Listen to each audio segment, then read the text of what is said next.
Hi, everyone, and welcome to the American College of Sports Medicine Greater Regional New York Chapter podcast. Today's guest is James Curley, entrepreneur, health educator, and James is a creator of Tygermat, which measures the intensity and instability of every anchored elastic band and suspension exercise. James is going to walk us through what inspired him to invent this and how exactly he invented it. He is also the author and instructor of the live streaming course, Science and Programming for Suspended Exercise and Elastic Bands, which has been accredited by the NSCA, NASM, AFA, ACE, and CanFit Pro. He has earned his CSCS, NSCA, CPT, and completed the TRX suspension training course. He is also a full-time special education teacher for children with autism. So James, thank you for joining us today. Thank you for having me, James. I appreciate it. No, it's our pleasure. Thank you. And again, you're speaking to the Greater Regional New York Chapter ACSM students who are just about to graduate or maybe in their first year or two of their career. And you're a great case study. And that's why I really wanted to have you on the podcast is you do have the background, the educational background, the educational pedigree, and you combined that with a need that you saw in the industry that was lacking, and you married that to your entrepreneurial spirit, right? And then you created Tygermat. So assuming nobody knows who's listening, nobody knows what Tygermat is, walk us through it right from the beginning. What led you into developing this particular technology and why? Well, it all started when I became a personal trainer. After college, this is like 2008, so it's like during the recession. I had my teaching degree, certification, everything, and no one was hiring. So I decided to follow a different path and something that I had a lot of interest in, which was personal training, strength and conditioning coach, and the fitness industry. Got my certifications, and I started at the New York Sports Club in New Jersey. And from there, I was training, I was, hustling, trying to get clients, trying to learn what I could. And then my head instructor said to me, "Hey, you should take this course." And I go, "What's this course?" It's called TRX. And I go, "What's TRX?" So not knowing what TRX was, he said, "Don't worry about that. Go to the course and then come back and you'll understand why you should go." So I went to the 7-hour TRX suspension training course and loved it. And from then on out, And you had never done it up to that point, James?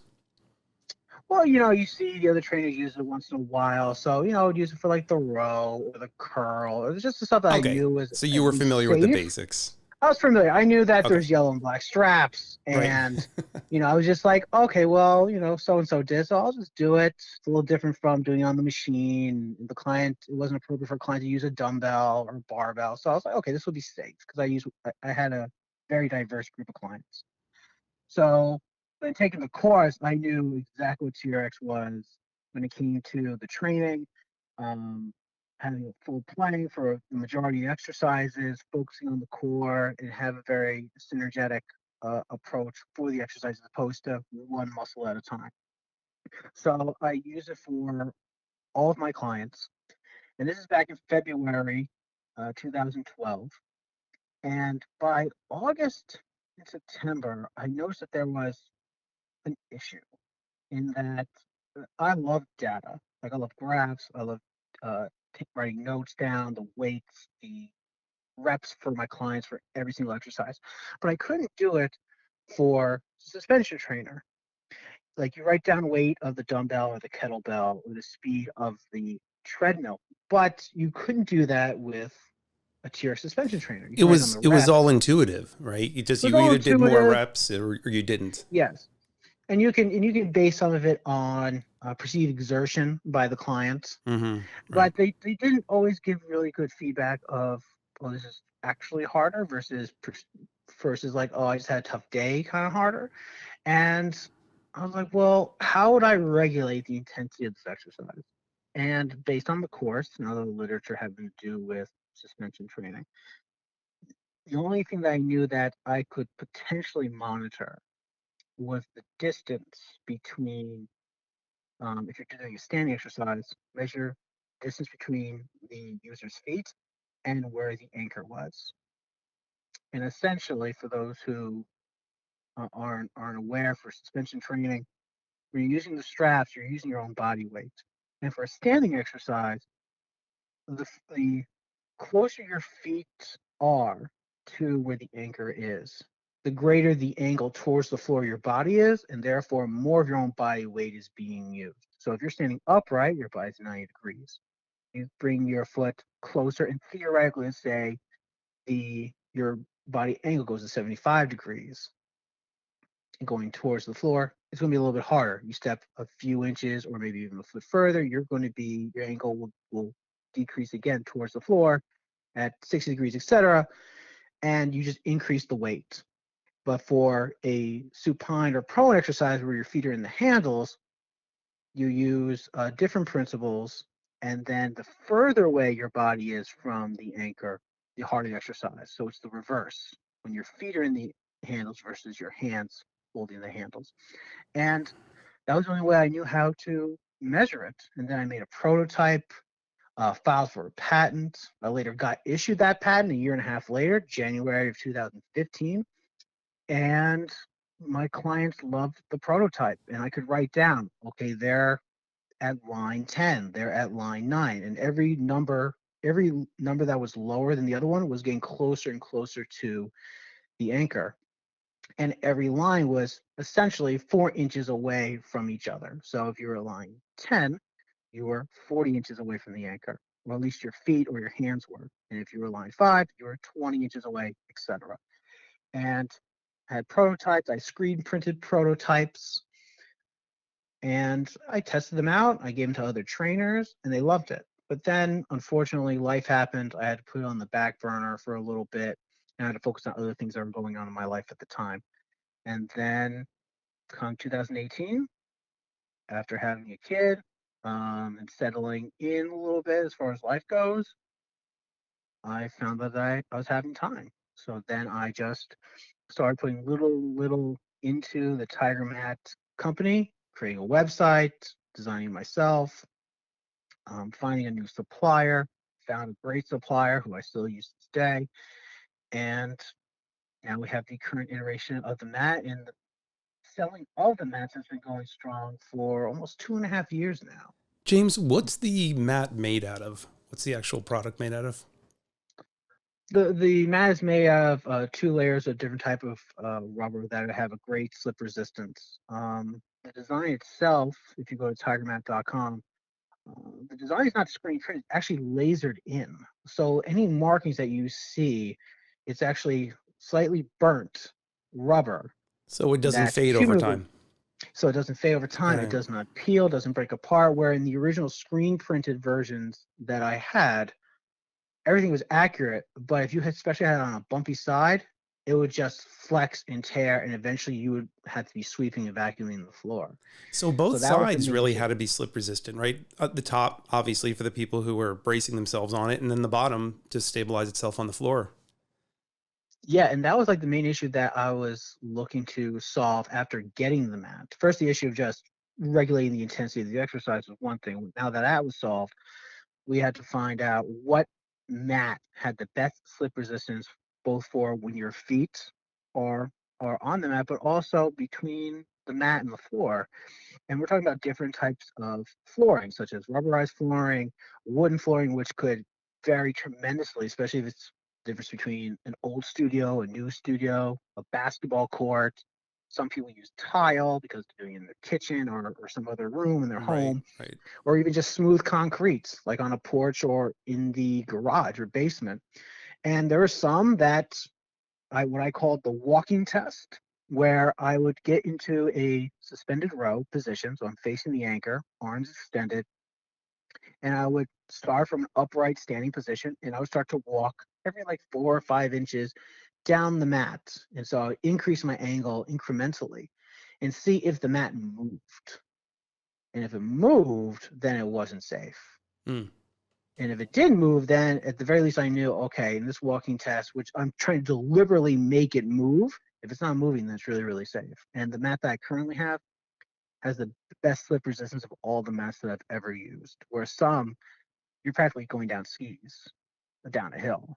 Right. But so that was the second issue that fortunately I was able to find a really good mat to have great slip resistance for that. Now, is there a mathematical translation if you're looking at these lines and people are, moving up the mat, so they're obviously getting stronger, but is there any way to calculate that in terms of net resistance, pressure per inch, just like any like quantifiable way of like saying that this is like, there's some mathematical calculus to this? Well, the only study that I'm aware of, and I could be wrong in saying it's the only, but the only one that I'm aware of or that comes to mind is the Melrose and Dawes study of 2015. And what they did was they basically measured two separate things regarding um, the intensity of an exercise. And this is only for standing row exercises, but I believe it can be applicable for almost any standing exercise within reason. So it wouldn't be for the ones where you're prone or supine, where your feet are in the handles. Is they did these two things. One is they measured the intensity of exercise with the feet right underneath the anchor, 1 foot away, 2 foot away, 3 foot away, 4 foot away, and 5 feet away. But in doing in each of those 1 foot increments, they also measured the intensity of the exercise for different angles of the body from vertical. So they would start with, I believe they started with their feet right underneath the anchor, and they had it at 70 degrees, 75 degrees. So at 90 degrees, you're standing up, 75 degrees, you are slightly bent back, fully planked. And then they did 60 degrees, 45 degrees, and then 30 degrees. Then they went to foot number one, 75, 60, 45, 30, and all the way back until they reached 5 feet. And at some angles, they didn't have enough strap to reach those certain extreme angles like 30 degrees and 45 degrees. Mm. And what they found was that the angle of the body is more determinant of how much resistance you can apply onto your body than the actual distance from the anchor. And they also came up with equations for each of those angles. So they have a specific equation for 75 degrees, 60 degrees, 45 degrees, and 30 degrees. And they mentioned that these are not going to be 100% accurate, and this was only done for the suspended row, and it was only done while being in the starting position for a standing row. So it's not an equation where once you pull yourself towards the anchor from a row, obviously your angle is changing, which is acknowledged in other studies. And so if you just want to get the start resistance for a particular angle that is within reason of what it could be, then Melrose and Dawes 2015 is your first resource to go. And that is publicly accessible through researchgate.net or .com, as well as other spots. And I believe it's been used in a couple of other, maybe another study that I'm aware of. Either in mentioning and passing or as part of what to try and figure out intensity. But that is probably the most comprehensive one having to do with intensity of exercise. So you got the equation piece. But I want to note as well, even though I said the angle has more influence over the intensity of the exercise, the key thing to remember with suspension exercises is that most exercises are prescribed a certain length. So, for example, in the row, a typical length that you would use is the mid length or the shorten, for example. Like in you look in a book or in the YouTube videos or Instagram, there's a certain length that is used for the row versus the suspended press, which is still a standing exercise, but you're facing away from the anchor, but you're going to have full length of the strap. So if these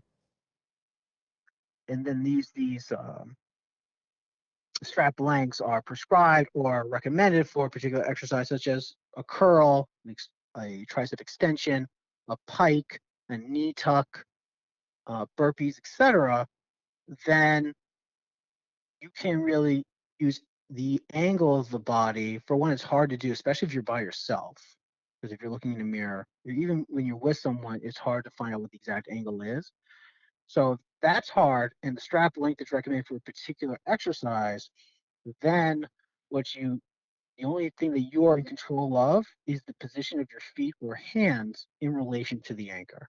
I And see. that's why the mat really works, because as I said before, the strap length is the same, say for the row, and you have it at mid-length every time. Then if that's not going to move, and the anchor itself isn't going to go higher or lower, if you're using the same location within the gym or your home, Mm-hmm. then the only thing you can really control, which will end up changing the angle, is your foot position. And the closer your feet are to the angle, like I said earlier, the more of an angle you're going to have towards the floor, and therefore more intensity you will have for that exercise, for that set. And then you just simply write down, with a Tygermat or without a Tygermat, you just write down how many inches or centimeters you are away from the anchor for that particular set. Just like you use 10-pound dumbbells for this exercise, you were 10 inches away from the anchor for this exercise.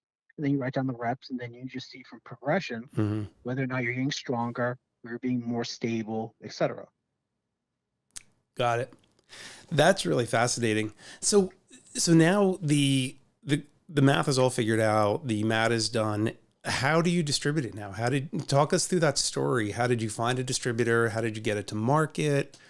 For any of the people out there who might have a similar entrepreneurial idea. I think it really starts with, in general, just having conversations and finding or just listening to what people are talking about, and then finding a way to have that conversation about your own idea or your own ambition or your own career or thoughts on your career with that person who is talking about something similar. For example, the distributor that I use now, he and I were we knew each other, and I went over to his place and we were just talking, and he distributes a lot of different products, and he started talking about how he just got off the phone with one of his people about the SEO problem that he had. That he's trying to improve, which is search engine optimization. So if you want to improve your search on Google, like your search ranking, then you got to look up SEOs to see what strategies could help you with that. So I said to him, "Oh, I've been doing that too." And he goes, "Well, for what?" Because he knew me as a teacher, which I still am and I was at the time. And I said, "Oh, I got this product." And he goes, "Well, what's the product?" And I already had my first version of my website up. If you go to my website now, it's actually the fourth iteration, visually speaking. And I showed him the mat, and it was still a black mat with blue um, screen printed stripes. And I showed him on my phone, and he's looking at it. He's going through different pages, and he goes, "So what is it?" I said, "Well, it's a mat." And I told him, measures the intensity and stability of suspension exercises. And he goes, "All right, tell me more about it." And I talked to him about the different principles and how it works, and this is really the best way to measure it. And he goes, "So it's just a mat?" He goes, "Yeah, it's just a mat. And all these guys got lines on it." I go, "Yeah, it's just got lines on it. That's it." And he looks at it, going back and forth, like he's looking at the different pictures. And he goes, "Hmm, my company can do that for you." Hmm. And I'm like, and internally, I'm like, what did he just say?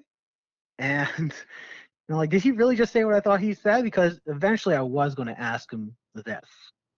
And what kind Because I of knew, company did he own? Did he have a manufacturing company or?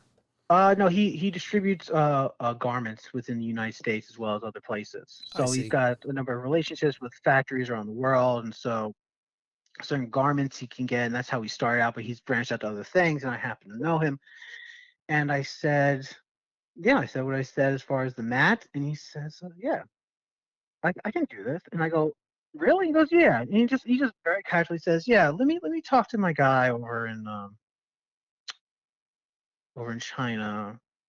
and maybe he can find a factory that can do this for you. I don't know if I can give you the same map, but we'll see what happens. And that was kind of like the entire conversation. Wow. I mean, I was there for like an hour, and it's like okay, and then we moved on to something else.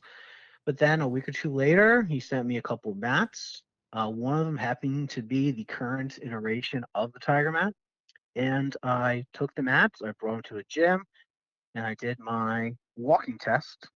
And the mat that he got me was better than the mat I had Mm. for the walking test. And I said, okay, this is the mat. And then I ordered a shipment of them, and we sold all those. I ordered a second shipment, And sold another one. how many were you required to order in your first shipment? Fortunately, I mean the minimum was really high, and I think it was like 1,000 for the Mm-hmm. original, if it was that. But in the original set, I said, well, I don't have enough, I don't have enough money to buy 1,000. And he said, okay, let me talk to the guys. And then we worked out a deal where, you know, the first was 100, and I had them in the distributor had them, and I had a bunch of them. And I think it was like 50-50 split because we didn't know what was going to happen. And then we sold all those. I got another shipment, and then I actually just got my third shipment right now in port in New York, ready to come out of customs. So, and that was probably May, June of 2019. And that's why I asked, because obviously you didn't have any investors at this point. This is just you, No, James Curley, you know, trying to find change underneath the sofa to support this idea that you have, right? more or less, more More or or less, less, yeah. yeah. So just, I wanted to put that out there for anybody who's listening who might, have these ideas. Like, you don't need to necessarily go on Shark Tank and, find investors to put $250,000 into your idea if you're resourceful, and if you hustle enough. That's what I was trying to get across there. Yeah, I mean, it's really about just being aware of the people around you that may be able to help you. For example, the person who does the importing, he and I were talking one day, and I didn't know what he did, and he said, "Oh, and we were just talking. I'm like, "Oh, what do you do?" So, "Oh, I do imports." And in the back of my head, I'm like, "You don't say." There you go. And I'm thinking when we finally had that conversation, I was going to somehow, kind of introduce it in a very casual way. And my thought was maybe not him, but he may know somebody who can do what he did because he was about garments and things of that nature. So I didn't know if exercise equipment was going to be that big of a reach, which apparently it isn't because it's functionally speaking, it's all the same. Where you get garments from one place, you get Tygermats from another place. It's really not that complicated, unbeknownst to me at the time. And so I heard that, and I think we had the momentous conversation, I think, in April of 2019. But I think I found out about the distribution in the fall of 2018. So when I heard he had the distribution, I didn't automatically say, "Hey, I got a great idea. Can you help me?" Mm-hmm. I developed a relationship with him that was around respect and me and he and I having similar um, goings on at the time. And then one day we are at someone's house. He's like, "Oh," and you kind of just slip it in somehow. So if for those people who are just starting out in their career, they're trying to do something new. Even though there's a lot of like Wolf of Wall Street, you got to get it now, got to get it now. Sometimes you got to develop that relationship first, and not say, "What can you do for me now?" Just Sure. just have a respectful relationship based on other commonalities. Like, are you both parents? Are you both trainers that started out the same school? Or if it's an older person, it's like, "Oh, well, how did just ask them for advice. Ask them, well, these are my decisions. I'm thinking about these two businesses to apply for or I had the interviews and I really don't know which one to take. What's your advice on that? And just find a way to have a just a friendly sort of uh, friendship conversation, nice acquaintance A that going human back and forth, interaction. human interaction, Yeah. because no one is going to, and people understand this from like LinkedIn, right? Or Facebook. If you leave a message on a Facebook group and all of a sudden you get a message out of nowhere, hey, I can help you. I'm like, okay, but everyone kind of knows something's up, Sure. right? So and that's going to be the same way with when you ask others. If you come out with a 3-paragraph LinkedIn thing, you're probably not going to read it. I don't read them, and nothing really happens. But if it's LinkedIn happy birthday, or it's if you happen to be a coach, like, oh, I saw your team did a good job last week. Yep. Congratulations. Or, hey, I saw that you got promoted. Fantastic. Then you're more likely to respond to that, as opposed to, hey, I can save you 15% on taxes and Sure. this, that, and the third. Like, okay, nice, but it just doesn't look right. So just start a conversation with people and just be friendly, be their friend, be their good acquaintance, be their guy to go to for something that you specialize in, they may not, or just ask them for their advice on things. And then you can eventually say, hey, I got this thing. How do I go about it? Or can you help me out? Gotcha.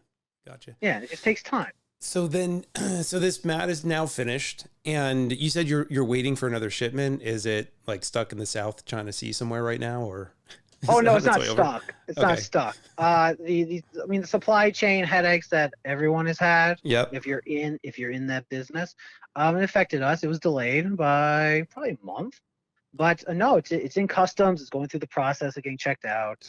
And where are Um, you selling them now? Or can people get them on Amazon or through your website? Like, how did you start? Like, now it's done. Now you have plenty, and they are selling. But like, what is the channel by which you're selling them at this point? the primary way is through Tygermat.com, TY as in yes, GERMAT.com, and you can go there. And right now, there's still not to make a major plug, but we still have a holiday special through January, because this is the month that we try and get refocused on fitness and whatnot, and it's $20 less. And why And Tiger? Where'd you come up with that name, Tiger? Tyger. well, the original name, and if you look at the patent, most of the name is in the patent name. It used to be called the intensity regulation mat, so I used to call it the IRM. So anytime I'm looking for an old document that has to do with the Tygermat in my email or my computer, I just put in IRM to find it. And some of these things are back from 2012. And because I named it because I didn't know what else to call it, intensity regulation mat. So, and it remained that probably until 2018. And I'm like, I gotta come up with a better name for this thing because it's descriptive, but it doesn't really Right. catch the eye Yep. or anything. It doesn't have a symbol to it. It doesn't have anything. So, and I said, well, it kind of looks like it has stripes if you lay it down, like a bearskin rug or a tiger skin rug. I'm like, what if I call it the Tygermat? And why don't I have a Y instead of an I? And fortunately, the web address was available. Nice. And I grabbed it, and I found a symbol which I really liked, which was like, just stripes that eventually created the head of a tiger, which I liked that less is more sort of thing, sort of like the mat itself, where some of the design is on the mat, but it's not the entire mat. It just does what it needs to do.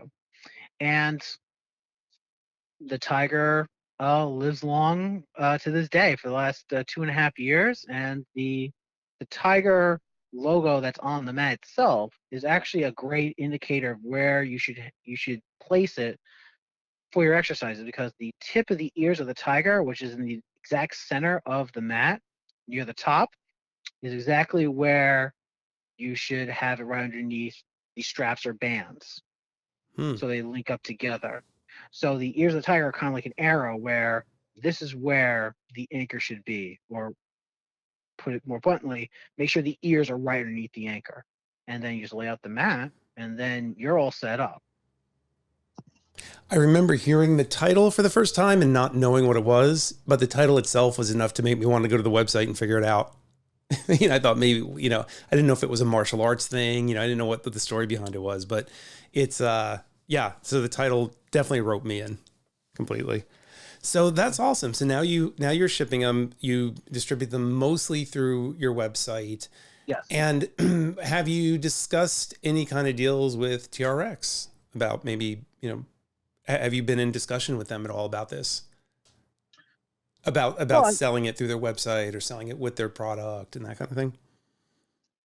Well, I mean, when it comes to TRX, any sort of relations I have with them really started with their trainers that I found through Instagram, Facebook, etc. Because they were, I mean, the main time when I was really trying to push the mat and realizing, okay, the website's good enough.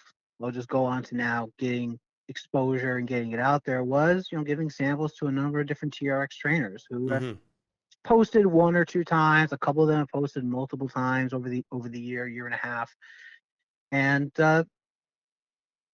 based on feedback, they seem to like it, and customers have been buying ever since. So it seems to have a really good track record of being liked by a number of trainers who mainly do, and individuals who mainly do suspension training.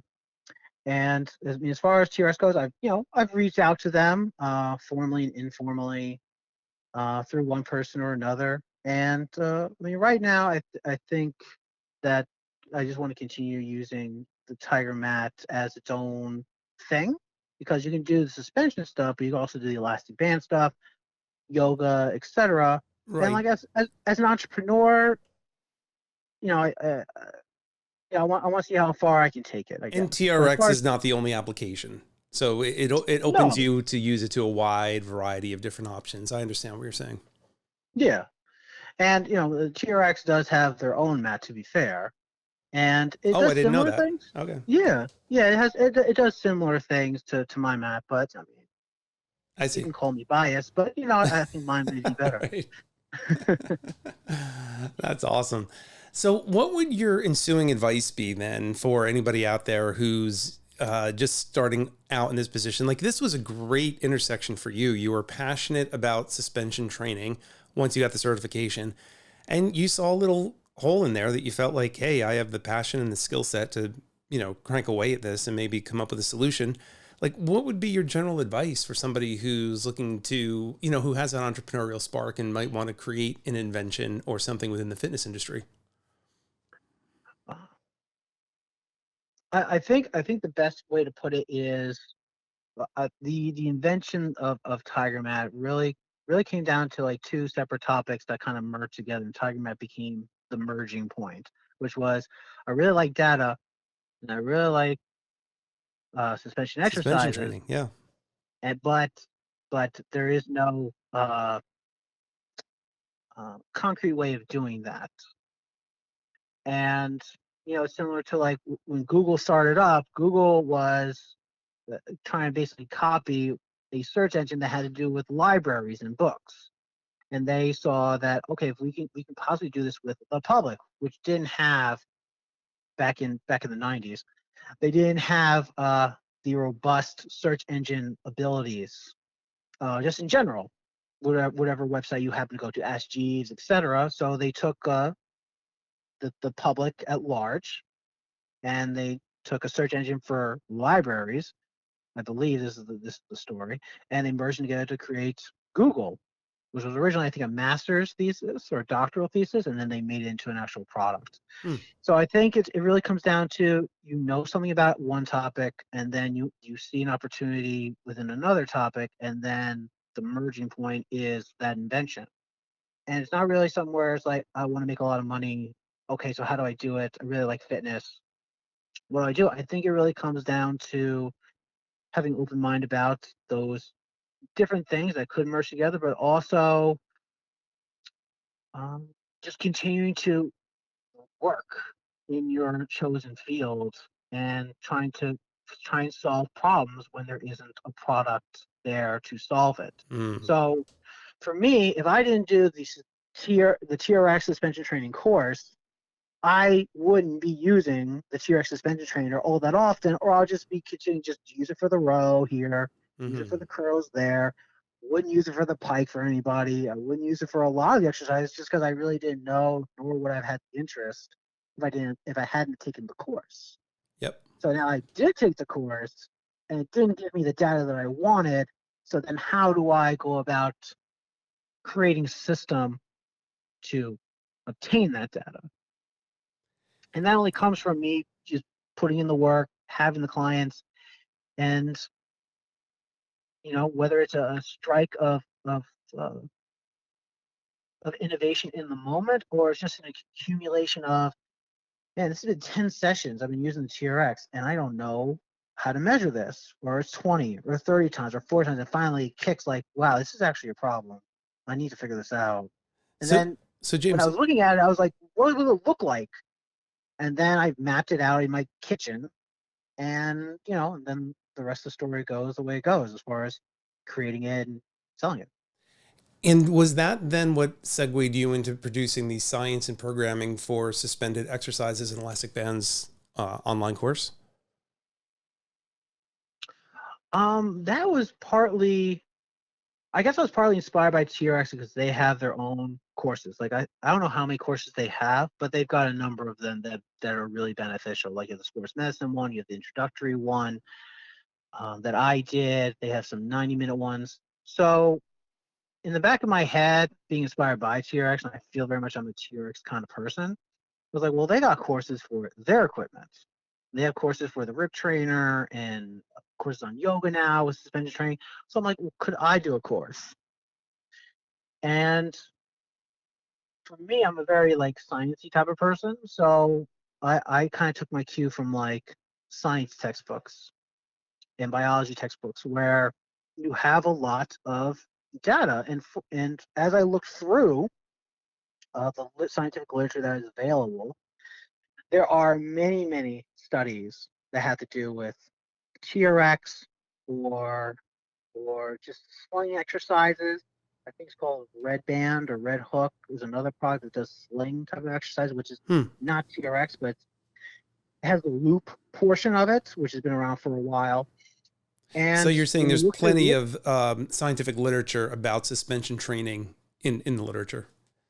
Yes, and they take it from very different ways. So you have Melrose and Dawes, which is probably the second or third one chronologically speaking of TRX suspension training studies. And there's probably one or two before that. But I can't get off the top of my head what they are. That's okay. But that being the most comprehensive one, and there's plenty of them that talk just about the body angle. Like there's 3 or 4 that have to do with if your feet are right underneath the anchor and you just change the length of the straps every 10, 15 centimeters. What is that going to do for your angle, and what is that going to do for the amount of weight? Because they either use a load cell or a dynamometer, and you have those. You have ones where your feet are in the straps, like a suspended lunge. And there's a number that do a variety of different things, and there's some that really set the precedent for why you should measure your distance from your feet or your hands to the anchor. And you have Genevois, I think 2016. You've got Melrose and Dawes, which. So this is all the data that you use to create your course, correct? Yeah. So tell us exactly like what no, God bless you. So what happens when you take the course? Like, what are you learning when you take that particular live streaming course? Well, I mean, it really, one is when we start off, we talk about how there is a need for a visual guide, as I said before, that there's scientific literature that shows that either shows or it is a part of the study that you need to regulate how far away your feet or hands are from the anchor to regulate the intensity and instability for those exercises. And then we get into, if you have a piece of equipment, what's the best way to set it up? So like I said, TRX has a mat, I have a mat, there's another company who has a similar mat, or even if you don't have a mat, This is a basic setup that you need to use in order to have consistency in how you measure it. So you want a mat, then you make sure you got to place in the exact same spot each and every time, or it's not going to be consistent. Or if you're using a ruler, make sure the ruler or the markings that you used that are on the floor, make sure they're consistently in the same place. You're setting up the same. And then we talk about the scientific evidence briefly, talking about the different studies that validates the principles that TRX has always advocated, like Genevois 2014, Gillette, Rogalski 2016, who used 10 centimeter increments from 95 centimeters away for a standing suspended exercise to 85, 75, 65, etc. That found positive outcomes, which is also 10 centimeters happens to be also 4 inches, which is the same as my mat. You have Aguilar Castillo 2019, who did the suspended lunge, and then you have Gatti Moret, who did a number of studies using zones of difficulty, and that's all orientated based on where the anchor is. And they had different zones, 1 through 4, or A through D, and the further away you were from the anchor for these standing exercises, the less intense. The closer you were, the more intense. So that all feeds into each other. And then we go into the different positions that have to do with suspension exercise. So we talk about the standing exercises. I see. Which is mainly the feet, and that's, press, the row, the curl, the tricep extension. Then we go into the supine and prone positions where your feet are in the handle. So we're talking about a hip lift, a hamstring curl for supine, and then for prone, we're talking about the pike, the knee tuck, etc. Mm-hmm. And knowing that the further away you are for those particular exercises, the harder the exercise. The closer you are to the anchor, the easier the exercises. And then the third section for that particular piece is talking about stability, where we acknowledge either through Hall 2012 or McCourty 2010, I believe, where they both talk about the wider the base of support, the wider your feet are, the wider your hands are, the more stability you have. But the closer your hands or feet are to each other, or even being on one hand or one foot, places more instability on the body, and the body has to account for that during the exercise. So you can actually increase the overall intensity of a particular suspension exercise by just narrowing the feet or the hands and not necessarily changing the distance of the feet or hands in relation to the anchor. And then we, as a group, do these what I call client scenarios, where we look at, okay, so we know that for a standing suspended exercise, for example, your feet are at 10 for one day of a particular exercise, then your feet are at line 9, which is 36 inches away. We know that that is an improvement in strength, because the closer your feet are, the harder the exercise. So then we go through different scenarios. Okay, they're at line 8, they're at line 7, they're at line 6, which are each 10 centimeters increments. What does that tell you? That means they're continuing to get stronger. But what if 3 days in a row they're at line 4 or 40 centimeters away? That tells you that they might have hit a plateau. So then what do we do in response? So not only do we have the information, we are rehearsing in the course, how do we respond to that? What modifications can we make? What sort of stance do we change? Do we pull them back a little bit, back to line 5 for the Tygermat? Or do we just change the exercise altogether? Maybe they've reached their endpoint for right now for progressing for this particular exercise, if the goal is to continue just getting stronger and stronger at a reasonable pace. And then we go into, for the second half, elastic band exercises, talking about the evidence for tracking progress for elastic bands. And then how do we find and measure the intensity of elastic bands simply based on distance? So no load cells or any other kind of mechanical equipment that a lot of people just aren't going to have. They're sensitive equipment. Some people may not have them, even in a clinical setting. So what do? We use distance, and we basically use the same principles with the Tygermat, where the further away you are from where the straps are anchored, where the bands are anchored, the harder the exercise. So if you're at line 10 and now you're at line 12, let's say a press, a standing press, you're showing that you are improving the exercise. But then we also talk about not only the distance, but acknowledging that the color of the band should also be recorded. Because if your red band is the easiest, then your orange band is slightly harder, and then your yellow band is even harder. Writing all that down as well as the distance in your progress notes, your monthly notes, if you're a PT, for example, then you have that information. And then maybe they're just too strong for that red band. So now you got to give them an orange band, but now we got to dial back the distance so they can accommodate. And then maybe they'll increase that distance further. And then we talk about client scenarios for that and how do we respond, knowing after a certain amount of days with a particular exercise, they're making progress or not making progress, how do we respond to that? And then we wrap it up. And at the end of 4 hours, you have the CEUs for your particular association, but now you have a system with or without the Tygermat to record, monitor, and track the progress of you or your clients simply based on distance. That's awesome. How often do you offer those classes? Right now we're at once a month. I think the next one will be March 5th. And it's all live streaming. So regardless of where you are or how eager or hesitant you are to be in a gym setting, it is done through live streaming for the full 4 hours. And it's me instructing the course. Nice. And yeah.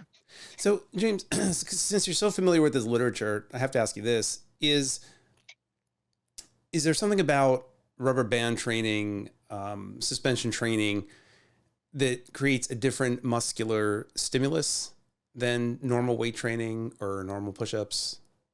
Is there any science that says that there's actually a different type of neurological reaction or a different type of stimulus? Well, when it comes to elastic bands specifically, there's a lot of evidence that says that they are the equivalent, as long as you're using the correct amount of tension.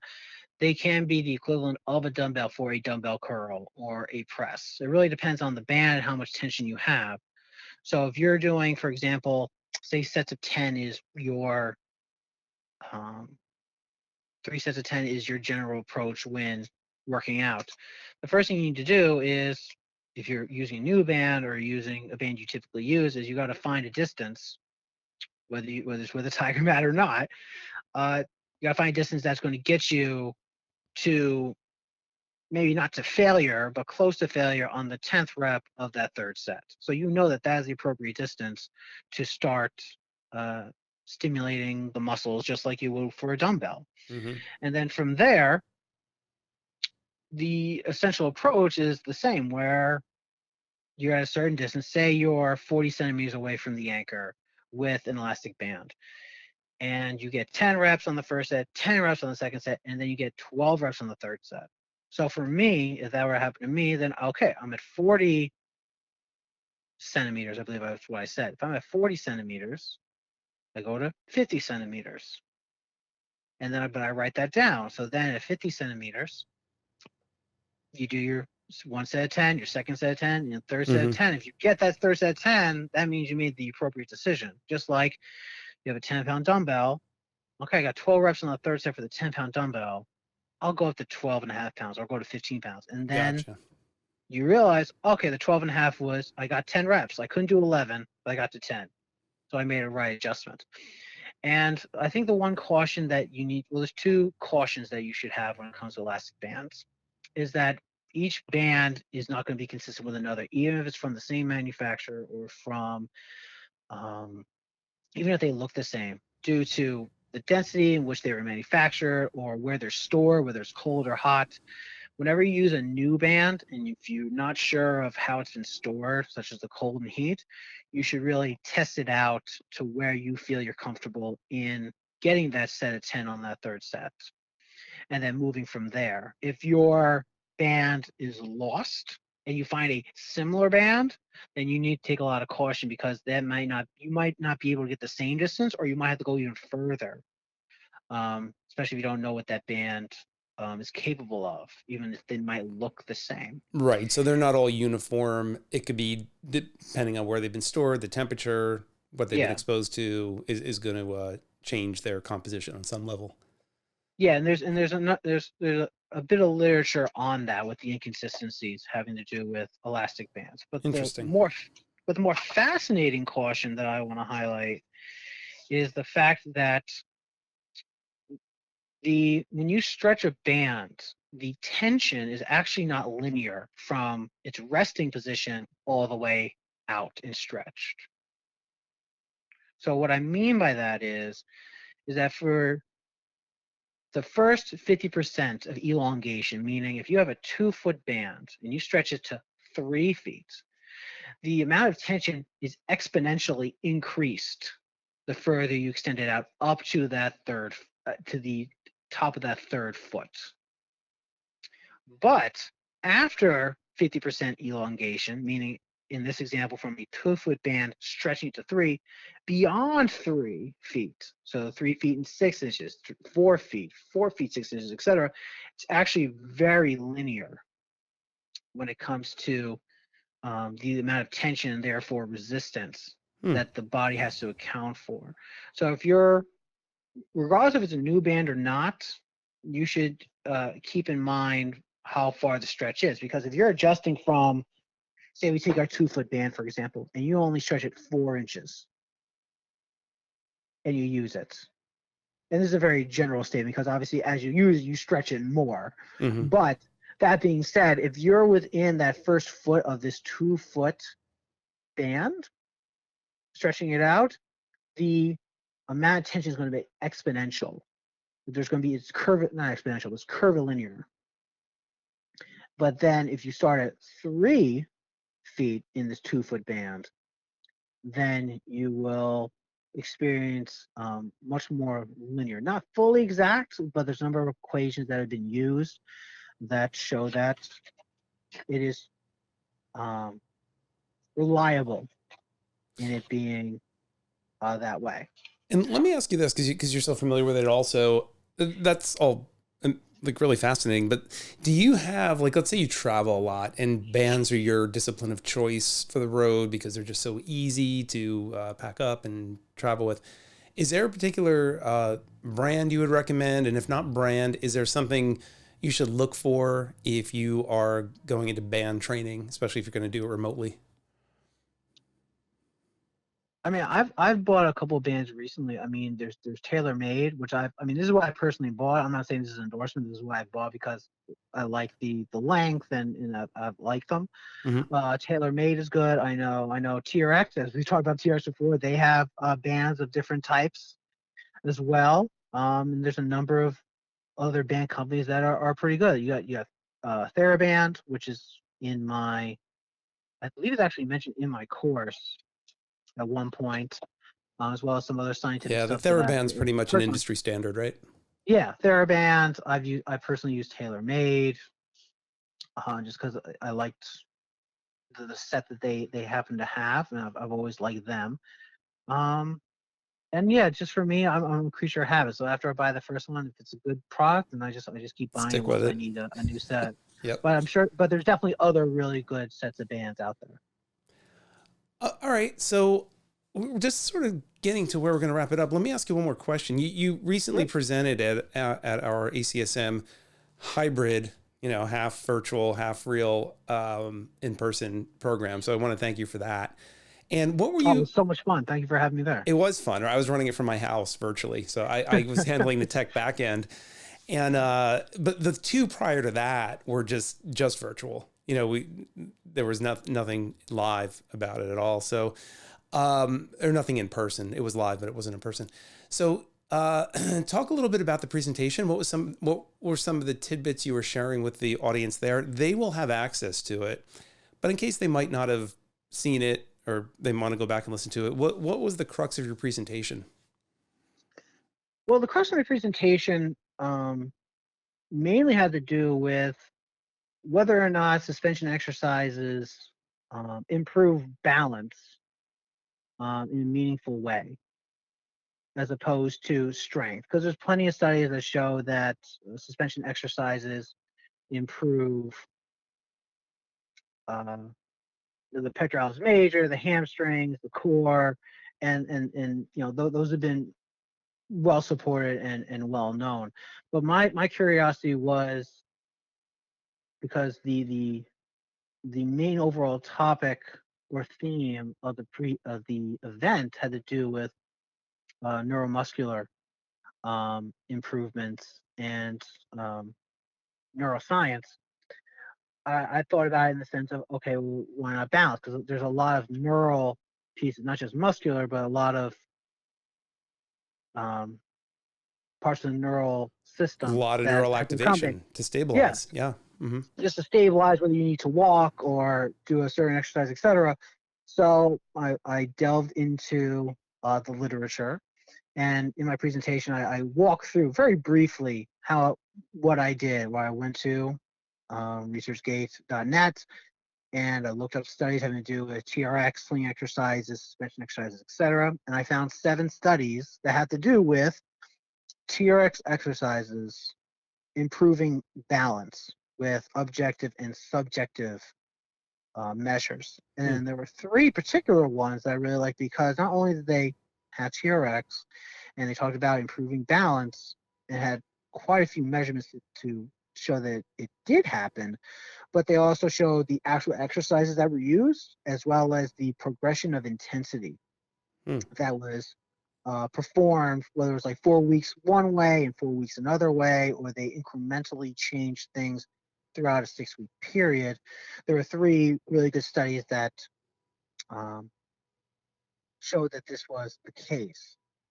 And like, one measurement had to do with the FMS, and they showed positive test results there. Another one had to do with the STAR test, the 8-pointed version, other than Mm-hmm. besides the 3-pointed version. Right. And then the other one had to do with the visual analog scale, the Berg balance scale, and a host of other things. And they all showed that there was significant improvements in those tests. And the p-values were often below 0.01. Almost all of them were under 0.05 for the p-value. And then once we go through these 3 particular studies, we talked about first what the conclusions were and why there were improvements, which very much was neuromuscular in nature. And then we talked about, okay, so how do we track the improvements in balance when we don't have these fancy pieces of equipment, and we may not have time to do a Berg scale, or the client's like, nah, I'm 20 minutes in and I'm out. So what is a user-friendly, practical way to measure balance? And as I said before, first we have to answer the question of how do we measure and track the intensity of any suspension exercise? And that has to do with distance, which we already talked about. And then from there, we delve more into the fact that there is at least one study of the 3 studies I did that showed that there's precedent for measuring the base support to, once you narrow the base support, you are increasing the intensity of the exercise. And we've found positive results from that. And then we talked about, okay, so how do we as practitioners do it? And what I started off with was talking about reference points. Now, for me, and within the course that people can register for March 5th, is reference points are any part of the body that touches the floor or a mat and can measure the distance from the anchor in order to determine the intensity or difficulty of an exercise. So, as we talked about at length, the reference points for a standing exercise would be the feet, because they're the only thing that's on the floor and you can measure it 20 inches away, 30 inches away from the anchor point. And then we talked about how move your feet closer, the body angle changes and the intensity changes. And then for the prone and supine exercises, With the prone exercises, the reference points are the hands. And for the supine exercises, since you're already lying on your back facing upwards, the reference point is typically the shoulders, because the shoulders almost never come off for any supine exercise that I'm aware of, with the exception of maybe a reverse plank. And then we talk about the studies I already talked about regarding base support and how narrow support makes the exercise more intense. Then we have a visual of like me in different positions with my feet wide, medium, close together, and saying this is a progression of intensity or instability rather. And then from the prone position with the hands getting close together. And then when it comes to supine exercises, you have to acknowledge what body parts are touching the ground at the beginning of each rep. So for supine exercise, you can have your hips, arms, and shoulders on the ground, and that would be the most stable for each rep. If you take your hips off the ground, you are more unstable than you were previously. Now you take your arms off the ground with your hips off the ground, all you have left is the back of your shoulders, your trapezius, and your head, keeping you up for that exercise, which without changing the distance to or from the anchor, you're increasing the instability and therefore the intensity of the exercises. And then we talk about how to measure potentially, how to note it, and then we just wrap it up with all the things that we talked about. So that's awesome. So the band training, the TRX and the regular band training both showed not only net strength increases, but balance increases as well. Well, when it came to the presentation, we didn't talk about the elastic bands portion, but certainly in theory, I don't know if in theory, study. Yeah. So in theory, when it comes to elastic bands, you can do a lot of the same things that you did with a suspension exercise. For example, if you were to do a row with your feet wide with a suspension exercise or an elastic band, your feet are wide, then there isn't a lot of instability as far as external forces not related to the band. There's not much that's happening there. So your body's pretty stable. But if you narrow your feet, or if you're doing a row with an elastic band on one foot, that's obviously increasing the intensity. And I think you can infer that that would improve your overall balance in whatever test you may be doing. I was going to ask you about that too, because on a personal note, I do that a lot. You know, when I use TRX, I'll warm up with both feet on the ground, but eventually I'll get to the point where I'm just planting one foot and doing it on one leg. And I find that so fires up the whole rear chain. You know, everything from my calf to my hamstring to my glute to my lower back. Like when I get up to like the higher point of the rep range, I feel the whole rear chain activating, just trying to stabilize on that one foot. Like I love the feeling. Oh yeah, and that's all just from, you know, your body has to account for all that somehow. And you know, McCurry I think said it best, where it's placing, your body has to account for it. And if you don't have that medial lateral stability from your own body placed in a certain fashion, then your musculature needs to account for it, or you're just going to, in theory, and hopefully not, fall to the ground. Right. So, yeah. Yeah. All right. Well, hey, James, I really appreciate you taking the time to share your story with our audience. You know, I think it's very inspiring. You know, I know people will get a lot of great takeaways from it. And if people want to reach out to you going forward, what's the best way to get in touch with you? I mean, the best way to get in touch with me is J Curley. My last name is spelled Curley, so it's JCurley at Tygermat.com, spelled TY as in yes, GERMAT.com, and that's probably the best way to get in contact with me, and you know, it's on my phone, so I can reply real easily. So it can be a question, it can be the presentation itself that came from the event for ACSM, or some other or study, like, oh, tell me about this study some more, and I can send that to you. And if somebody wanted to know more about the course you're teaching, where would they find out about that? That would be at Tygermat.com. There's a separate page for the Tygermat itself. Oh, it's right on the same. As well as for the course itself. Awesome. All right, James. Well, thanks again for everything. I appreciate your time. You've been very kind with it. And, well, you know, like I said, I think it was very inspiring, and hopefully they'll reach out to you with more questions and queries. I look forward to it. And James, thank you for having me on. I really appreciate it. I had a lot of fun, and This was great. Yeah, and if you have another update to your invention or any other news to share, just reach out to me. I'd be happy to have you on again with any updates. That'd be great. Awesome. Thanks again, James. We'll talk soon. Talk to you soon.